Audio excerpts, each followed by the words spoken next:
दिल्ली विमान बंदर रे अटकी रही 150 रु अधिक विमान। एटीसी रे होईछि यांत्रिक त्रुटि। एटीसी अर्थात एयर ट्रैफिक कंट्रोलर शुक्रवार सकाळे यांत्रिक समस्या पई अटकी रहितला 150 रु अधिक विमान।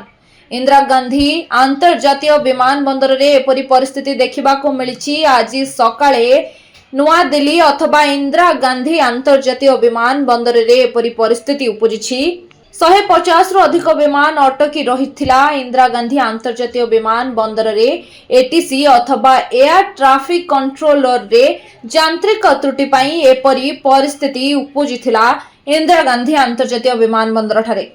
एने निज एक्स अकाउंट रे सूचना देछि दिल्ली विमान बंदर। इंदिरा गांधी अंतर्जातीय विमान बंदर सबुठारु व्यस्त बहुल विमान बंदर अटे।